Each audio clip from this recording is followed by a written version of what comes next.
So, what we're going to talk about today is narrow gauge interchange. I'm not sure why this is such a controversial subject among rail fans in the railfan community. Um, Jacob Lyman and I last year at the narrow gauge convention, we were having a very spirited discussion about this subject with a gentleman, and his mind was just blown about like all the information we had about railroads, narrow gauge railroads interchanging with each other and with the greater national network. And so he begged us to sign up to give a clinic at a future narrow gauge convention. Not sure if that will happen, but I have been asked to give this presentation at the SN3 convention next summer or next spring. So this is going to be kind of my test bed. So I would appreciate feedback once we're done. Tell me like if there's other questions that you would have liked me to go into more detail about, or changes or whatever that can be made. Um, so, common argument that I hear, I see this online on forums, I've heard it in person. Narrow gauge railroads did not interchange. Um, the This group, obviously, like if you've spent enough time in this Discord server, you've probably seen plenty of evidence that they did. But the arguments that people have against narrow gauge interchange is that there's a lack of photographs, there's a lack of documentation, or personal observation. Like, people that remember the narrow gauge never talked about any kind of interchange with any other railroads. Um, there's a few rebuttals, obviously, like the lack of photographs. It's just because there just weren't a lot of photographers working when narrow gauge was at its height. Um, Obviously, like the number of photographs that exist, covers maybe 10 at the most trains out of hundreds or thousands on each railroad that ran every single year. The documents, a lot of the historians that have created the established canon of railroad history, they just didn't have the same kind of resources that we have now.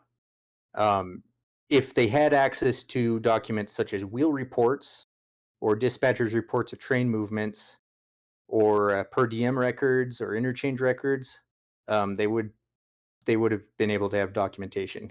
Um, I remember somebody was specifically talking about the Florence and Cripple Creek Railroad, and there was an argument over whether or not the Florence and Cripple Creek actually interchanged. And then Andrew Brandon and I at the Colorado Railroad Museum, we actually found a stack of Denver and Rio Grande forms that had a slot on it that specifically said cars interchanged to or from the Florence and Cripple Creek. Um, that was a document that just wasn't available, 30, 40 years ago when the books were being written. And then obviously personal observation. Um, the historical interest in narrow gauge railroads really only came about at during the abandonment period. Decades after the owning railroads had either pared down their narrow gauge branches. The Denver and Rio Grande Western. Obviously, by the time people started visiting the Colorado narrow gauge, the Rio Grande had been trying to eliminate their narrow gauge branches for decades, and the government just wasn't letting them. So they intentionally allowed them to decay. And all these branches and short lines that were remaining by that time, by the 1920s, 30s, 40s, they were pretty isolated. So of course, there's not going to be interchange if you don't have any connecting lines. I have also heard people say, well, yes, there was interchange between narrow gauge railroads, but it was limited, meaning that they only interchanged with their immediate connecting line. For example, Colorado Central would only go with the South Park. The Rio Grande Southern would only interchange with the Rio Grande. The argument being that cars would not move across multiple railroads, and they only went from their origin to the destination and back, meaning like from a mine on the Rio Grande Southern to a smelter on the Rio Grande, and immediately returning to their home rails. Friend Joe Wagman sent me this photo. Here's some photo evidence that narrow gauge interchange in the 20th century was actually pretty well established. As the Florence and Cripple Creek boxcar in Animas Forks, Colorado. It is not on its home rails. It is not en route between an origin and a destination. It is in per diem service, meaning that somebody on the Rio Grande said, "Hey, we need a boxcar to go to the Silverton Northern. We're grabbing this one because it's the first one available." So this photo kind of blows that out of the water. Basically, it's this is a boxcar that had to have traveled from the Florence and Cripple Creek, the Denver and Rio Grande to the Silverton Northern. So it was interchanged through multiple railroads, and it was used for multiple purposes outside of its home rails. What the focus will be tonight is narrow gauge at its height, so the 1880s, early 1890s. Um, this map here is a what if. Basically, if every narrow gauge railroad that started construction had actually reached their intended destination, we would have had a true transcontinental railroad in 3-foot gauge. Um, I did eliminate most of the Midwestern and Eastern narrow gauge railroads just because I don't know a lot about those. But at Leavenworth, Kansas, with the Kansas Central, there would have been a connection with another 3-foot gauge railroad, which could have continued all the way to the eastern seaboard. Um, Unfortunately, we didn't get this. Most of these companies were either bought out by Union Pacific or engaged in perpetual warfare with Union Pacific. So we can blame Jay Gould for our loss of the narrow gauge dream. But sadly, this was not meant to be. Just gonna go over through a few photos of examples of interchange. Obviously, like people say that there aren't photos of interchange. Well, there is. So here's an example of a Colorado Central boxcar immediately behind the Mason Bogie on the South Park Railroad, Denver South Park and Pacific. This boxcar 2620 immediately behind the flat car, that's a Denver and Rio Grande boxcar on the South Park. Here's another South Park train. It has a Denver and Rio Grande boxcar behind the bogie, and then another Colorado Central boxcar. The Utah Northern flat car on the Greeley, Salt Lake, and Pacific in Colorado. This is kind of a blow up of a picture of Salida, Colorado. These are Denver and Rio Grande Western Railway, so the Utah Company. For those that aren't aware of the deep lore of the Rio Grande, William Palmer was booted from the board of the Denver and Rio Grande. Huge fight happened, and the Denver and Rio Grande Western Railway and the Denver and Rio Grande became two entirely independent companies with no shared leadership at all for a while. So pictures of these cars here that have the crosses on them, these iron crosses. These are Utah cars that have been interchanged into Colorado. Here are South Park box cars on the Colorado Central, the Georgetown Loop. This is a South Park Mason Bogie in Montana on the Utah Northern. And then Utah Northern flat cars on the Utah Western. So those are just basically some photo examples that we do have. Now, this should be familiar to anybody who's been around for the past week. Sam shared this screenshot or this clipping from the Western Atlantic Commissioner's Report of 1888, showing that the Western and Atlantic standard gauge railroad, or I can't remember if it was broad gauge. Sam can clarify on that. Well, it says standard gauge. Never mind. I'm blind there. So the Western Atlantic had a hoist to lift car bodies up so they could transfer narrow gauge trucks to standard gauge trucks and vice versa, which was an interesting fact. During this 1880s through early 1890s period, almost every standard gauge railroad had some sort of hoist or Ramsey transfer device or crane to be able to carry this out because there was just so much narrow gauge at the time. So in addition to narrow gauge railroads interchanging with other narrow gauge railroads, you also have narrow gauge railroads interchanging with standard gauge railroads, which is just an entirely bizarre concept to our modern sensibilities. What I'm going to focus on is the largest selection, like the largest intact connecting narrow gauge system, which was the Intermountain West from Butte, Montana to Santa Fe, New Mexico. This encompasses the Utah Northern, the Denver and Rio Grande Western Railway, the Denver and Rio Grande, Denver, South Park and Pacific, the Utah and Nevada, the Colorado and Central. They also had a bunch of other smaller narrow gauge railroads, which I couldn't fit on here. um, like the Salt Lake and Fort Douglas. Um, but there's just this network of connecting railroads, and at their height, they all interchanged with each other. So I have stars here at Salt Lake City, Ogden, and Pocatello. These are locations where there were Ramsey transfer devices. Ogden was the junction for the Transcontinental Railroad. At this time, it was the meeting place of the Central Pacific, the Union Pacific, the Denver and Rio Grande Western, the Utah Central, and the Utah Northern. So you get these 5 railroads, and they all shared the same station, and they shared a dual gauge rail yard there in Ogden. Um, Fun fact that kind of uh, messes with the Colorado narrow gaugers is that Palmer's purpose for building the Denver and Rio Grande westward was not to get to Silverton. It had nothing to do with the San Juan extension. William Palmer only wanted to build to Ogden, Utah, so that he could steal traffic from Union Pacific. So there was an intention there for standard gauge and narrow gauge interchange so that the Denver and Rio Grande could be a transcontinental bridge route from the Central Pacific to other eastern or midwestern railroads like the Burlington. So this is a map of the Ogden Yard. You see the Rio Grande's coming from the top left, moving down. This is their narrow gauge. The colors are kind of hard to see in this rendition for some reason. It made more sense when I was drawing an Illustrator. But there's a dual gauge connection here in the center of the yard. The Central Pacific Roundhouse in Ogden was actually a dual gauge roundhouse. The turntable had 4 rails on it, so it could take 3-foot gauge and standard gauge rails. And then all 5 of these railroads had access to the Union Station down here in the bottom right.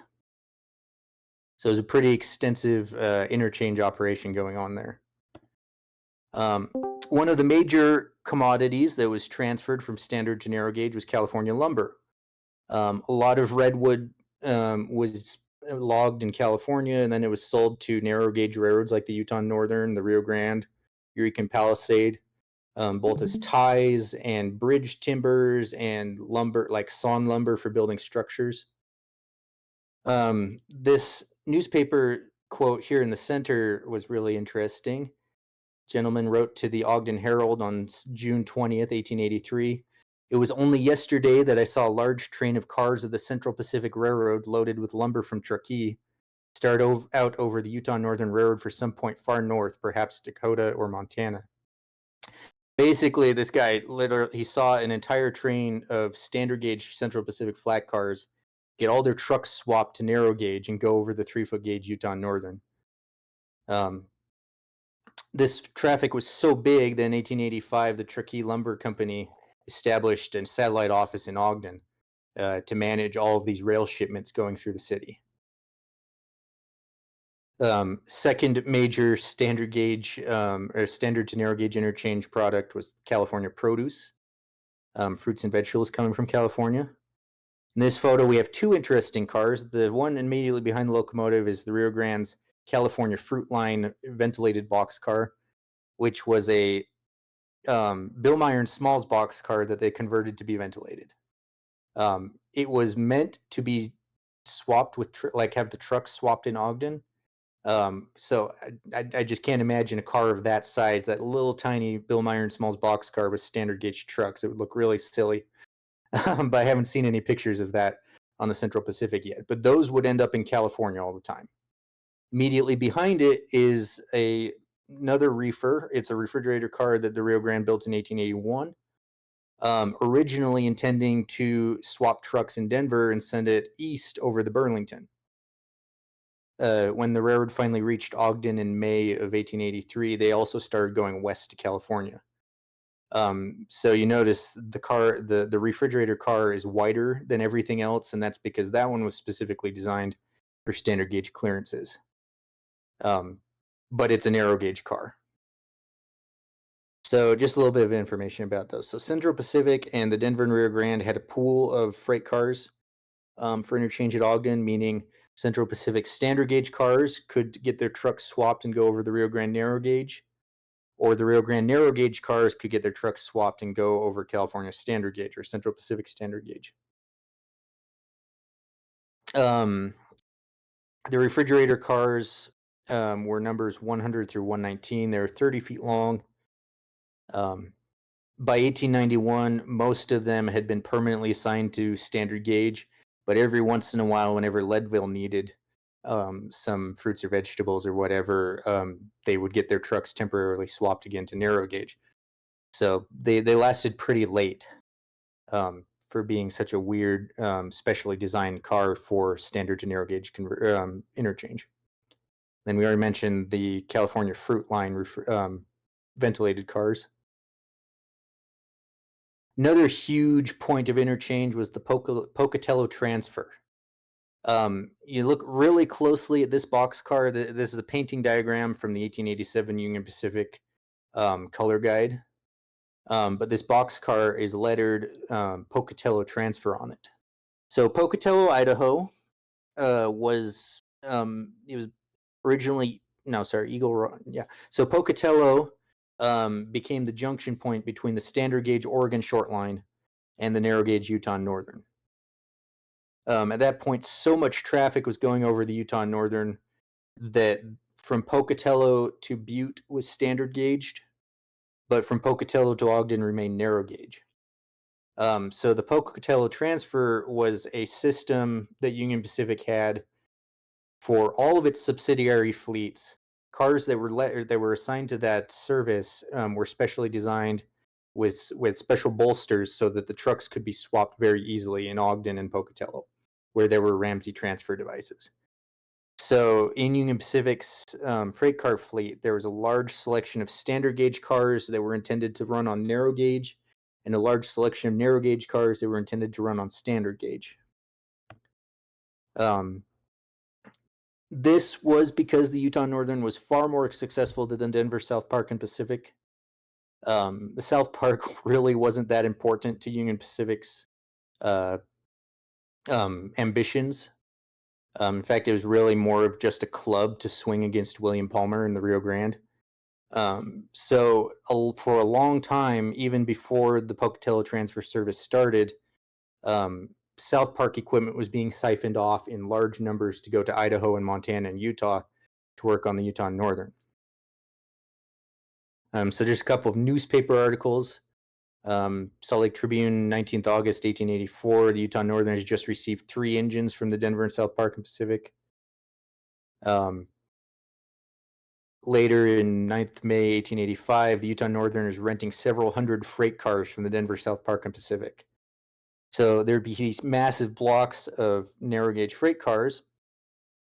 And the easiest way for them to travel to Idaho and Montana was over the Rio Grande. So you can just imagine all of these South Park freight cars and locomotives traveling Colorado, Utah, Idaho, Montana, long ways from home, but really interesting stuff. Some more newspapers. Utah Northern past 3 months has gotten 23 engines and 300 cars for the South Park, and still not enough for the business. And then another one, they're getting another lot of borrowed engines from the South Park, 10 to 15 having arrived in the past 10 days.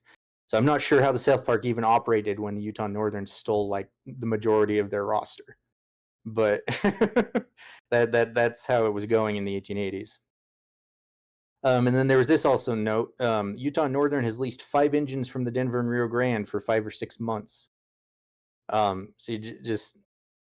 it's just incredible just imagining these Rio Grande narrow gauge locomotives up in Idaho and Montana, a long way from where people expect them to be. And then here's a note about the Pocatello transfer. Is learned that hereafter all coal for the north, meaning north of Ogden, will be sent over the Utah Northern. At this point, cars will be transferred to narrow gauge trucks and then to standard gauge at Pocatello. Seems like a very cumbersome process because the standard gauge car comes over the Union Pacific into Ogden, then they have to change the trucks to narrow gauge, and then they run out to Pocatello, and then they change them back to standard gauge. So there's 2 truck swaps in a single trip. For some reason, they figured that was the best way to handle it. So the next few slides are examples of Pocatello transfer cars on the Union Pacific system. These are from the 1889 roster book, which is at the University of Wyoming in Laramie. So the South Park had a ton of Pocatello transferred cars in narrow gauge. The Colorado Central also had a large selection in standard gauge. Omaha and Republican Valley, again, Pocatello transfer cars. Union Pacific standard gauge cars, circled in red there. The Utah Northern narrow gauge cars, they're the home road. So just you see large trains of like a mix of road names traveling across the Union Pacific system through standard gauge and narrow gauge, um, all mixed together. Another subject that is little known is passenger interchange between the narrow gauge railroads. So the biggest example is the Pacific and the Atlantic Express that operated between Denver and Ogden, Utah. The passenger cars were all provided by the Denver and Rio Grande, um, except for the sleeper cars, the Pullman sleepers. The Denver and Rio Grande Western had their own. But at Grand Junction, Colorado, the locomotives had to change because that was the interchange point between the Denver and Rio Grande and the Denver and Rio Grande Western. So at Grand Junction, all those like the DNRG locomotive would be dropped, a DNRGW locomotive would be added on, and the train would continue west or east depending on which way it was going. But if we check the newspapers, we find that there was a lot more going on than just that. Utah Northern passenger cars regularly traveled over the Rio Grande. A lot of times, like people would book tickets from Butte to Ogden and then to Denver, and then the two railroads would say, "Well, there's no point in having them change cars in Ogden, so we'll just send the car through." Other times, like the Rio Grande would just like in these newspaper articles specifically describes that the Rio Grande had more sleeper tickets sold than they actually had sleeper berths, and so they borrowed Utah Northern's Pullman sleepers. And then there's a little note here, 29th of July, 1884. General Schofield of the United States Army was renting the Denver and Rio Grande business car A. He got to Ogden. They were going to change him to a Utah Northern business car, and he said, "No, I like this Rio Grande car." And so the Rio Grande business car A went over the Utah Northern. There are also, I didn't put any in this presentation, but there are also descriptions of baggage cars traveling through at Ogden. So there's one example where a circus was moving from Montana to Denver. And so the baggage car that contained some of their equipment, it was a Utah Northern baggage car, was just put on the Denver and Rio Grande train and just went east to Denver and then came back a little bit later empty. So baggage cars often would be swapped back and forth between the trains. So it wasn't uncommon to see the Pacific or the Atlantic Expresses on the Denver and Rio Grande with Utah Northern cars mixed in. So that was the height of narrow gauge mania, 1880s through about 1890. Everything started to decline when the Colorado Midland showed up. The narrow gauge railroads realized that if the Colorado Midland were to actually reach Salt Lake City, then it would basically eliminate the need for transfer between narrow and standard gauge, and everyone would go by the Colorado Midland. So in 1889, William Palmer sent a letter to all of his shareholders, basically saying, "My narrow gauge experiment is dead. It's done. Um, it's time to convert to standard gauge." At that time, he only had control of the Western. He did not have control over the Denver and Rio Grande. So the Denver and Rio Grande Western reorganized as the Rio Grande Western Railway, which is not confusing at all, and it was fully standard gauged by 1891. It took a little bit longer for the Denver and Rio Grande to reach that point, about 2 more years before they had a connecting standard gauge main line. But by that point, everything from Ogden to Denver was standard gauge. Union Pacific's narrow gauge system also began to decline. With the Oregon Short Line, like I mentioned earlier, from Pocatello to Ogden was standard gauge, but from Pocatello to Butte was standard gauge, but from Pocatello to Ogden was narrow gauge. Eventually, somebody at Union Pacific said, this makes no sense whatsoever. And so they started, so when the Oregon Short Line and the Utah Northern merged in 1889, they also started standard gauging the remaining narrow gauge on the Utah Northern. Then in 1893, Colorado Central and Denver South Park and Pacific were spun off from Union Pacific System due to a bankruptcy. They were eventually sold to the Colorado and Southern. So this was when all of these narrow gauge lines started fracturing. And then the ones that survived that were not standard gauged became isolated and independent with no option for interchange. So the Rio Grande was the largest option for interchange because it had connections with Florence and Cripple Creek and the Rio Grande Southern, the railroads in Silverton until those all went under. There were some discussions about installing a Ramsey transfer at Grand Junction because at Grand Junction, the old narrow gauge main line split off from the new standard gauge main line over Tennessee Pass. And everyone at Gunnison was really upset. They were like, you're cutting us off from the outside world. We still need rail connection. So they tried to convince the Rio Grande to put in a Ramsey transfer there so they could continue to do narrow and standard gauge interchange. And that didn't go anywhere. That same time, Union Pacific's narrow gauge empire was reduced only to the Utah Western, um, which was just from Salt Lake City to Terminus at the Stockton Bar near Tooele, Utah. It's a very short branch line. The Ramsey transfer in Salt Lake was kept in operation until 1902, in part because the Rio Grande Western still had some narrow gauge in Utah at that point on the Park City branch. Then in 1902, the Oregon Short Line standard gauge their remaining narrow gauge and took out the Ramsey transfer. This is a photo of the Oregon Short Line's narrow gauge yard in Salt Lake City at this point, near the end. The locomotive 102 there is from the Kansas Central. So all of the Union Pacific's remaining narrow gauge equipment was consolidated into Salt Lake City from Alvert's system. And then these box cars over on the left, these are standard gauge box cars on narrow gauge trucks, which is a fun little detail there. So basically, in summary, from May 1883 to January 1887, it was possible that a narrow gauge freight car could travel from Butte, Montana to Santa Fe, New Mexico, traversing 5 states on at least 5 railroads. It could have been more depending on any side tracks it went on. Freight and passenger equipment did travel this network extensively, and standard gauge cars frequently appeared on narrow gauge railroads and vice versa. This is just a microcosm, like I said. We've talked about in the server all the Midwestern and the Southeastern and the Eastern narrow gauge railroads that existed, and many of them also had their own connections. So this was pretty extensive during the height of the narrow gauge mania. So that is the end of the presentation. Do we have any questions or comments? Did I put everybody to sleep?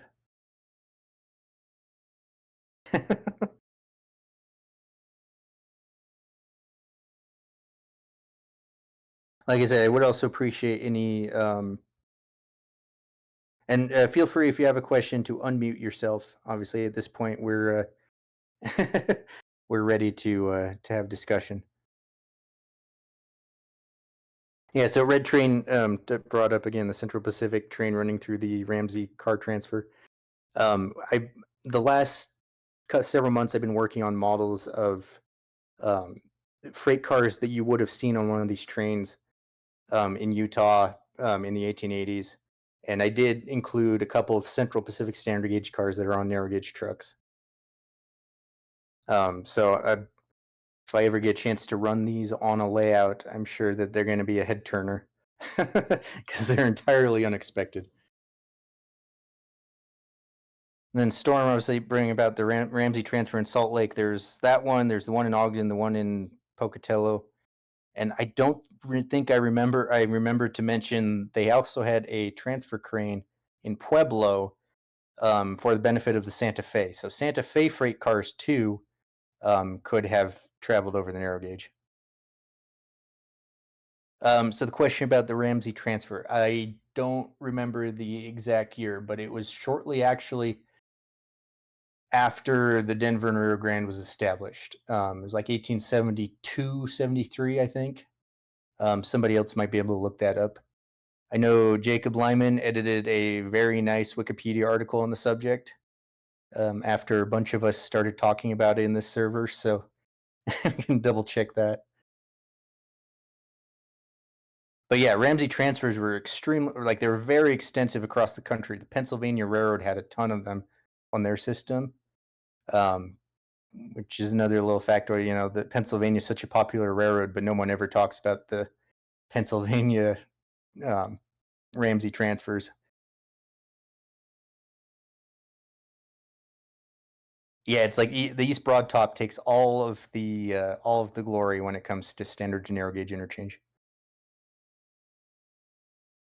Well, I think we can wrap up the voice chat now. I think about 30 minutes is a good time. Um, like I said, starting out, we would like this to be um, a monthly event. So if anybody would like to present next month or in a future month, get with me or Nathan or Sam, and we can start putting together schedule about or schedule so that we can make this a regular event. Storm's asking where the Ramsey transfer would have been located in the modern day Ogden Yard. I actually don't know where that would have been. I have not yet found a map that actually shows the Ramsey transfer. I've only found the written descriptions of it. But I would imagine it was probably somewhere near the Central Pacific Roundhouse because that's where um, Central Pacific was a lot more friendly to interchange with all of these railroads than Union Pacific was. Um, which is kind of interesting. There's a big war in Ogden over like who would get Central Pacific's traffic, and Union Pacific did not like the Central Pacific at all. But the Central Pacific was more than happy to give their cars to other companies. Uh, let me pull up the map of that I drew. Since Storm's asking where the Roundhouse was. If you can see the map here, it's right in the middle between the Denver and Rio Grande's narrow gauge yard and the Central Pacific standard gauge yard. Um, so my guess is that the transfer was probably either near the stockyards here or probably closer down here where the Utah Northern could take care of it or take advantage of it.